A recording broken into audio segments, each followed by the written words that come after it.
অত্যন্ত দুঃখের সহিত জানাচ্ছি ভাই, আজকে একটা জায়গায় গিয়েছিলাম, খুব খারাপ লাগলো ভাই। সেই জায়গাটা হলো আমাদের এলাকায়, একটু পাশের এলাকায়। সেখানে যে একটা নিদারুণ দৃশ্য দেখতে পেলাম, সেই দৃশ্যটা হলো একটা খারাপ লাগার বিষয় রে ভাই। একটা মানুষের কতটুকু মানুষত্ব বোধ যদি তার না থাকে তাহলে এই কাজগুলো করতে পারে।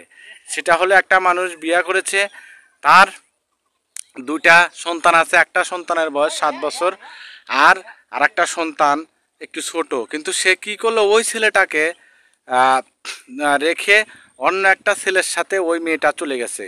আজকে বাচ্চাদের রাহাজারি, কি অপরূপ কান্নাকাটি দেখে এতটাই খারাপ লাগলো রে ভাই, আমি আর কষ্ট সহ্য করতে পারলাম না। আবার তার বাবা আর একটা মেয়েকে বিয়ে করেছে, এদিকে মা চলে গেছে অন্যজনের সাথে, আবার ওই ছেলেটা আবার বিয়ে করেছে অন্য একটা মেয়েকে।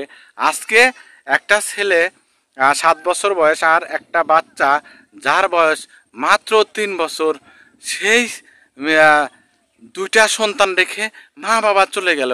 আজকে এ ধরনের ঘটনা যেন কারোর জীবনে না ঘটে।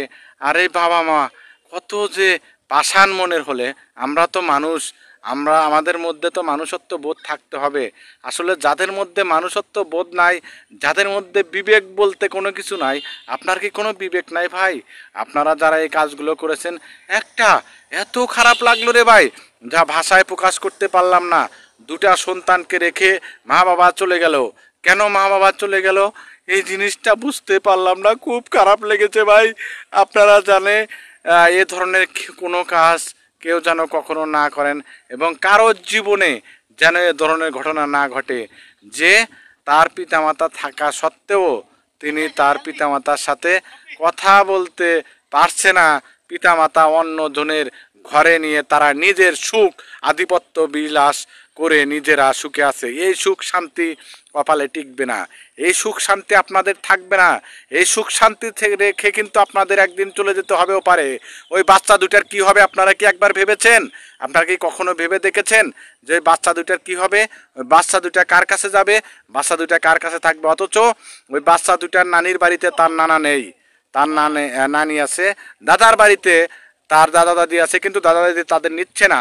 এক করুণ দৃশ্য রে ভাই। এই করুণ দৃশ্য দেখে আজকের এই আধিপত্য, এই ধন সম্পদ কিছু থাকবে না। ওই ইতিম বাচ্চাদের দিকে তাকিয়ে আমার খুব খারাপ লেগেছে ভাই, আজকে খুব খারাপ লাগলো।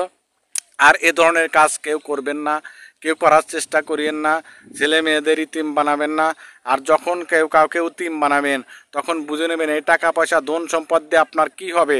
আপনার যদি সংসারে সুখ না থাকে, তাহলে আপনি নিজেকে বুঝে সুখ শান্তি করার চেষ্টা করুন, কিন্তু এই কাজগুলো করা থেকে বিরত থাকবেন। ধন্যবাদ, সকলে ভালো থাকবেন। ভিডিওটা শেয়ার করে সবাইকে দেখার সুযোগ করে দিন।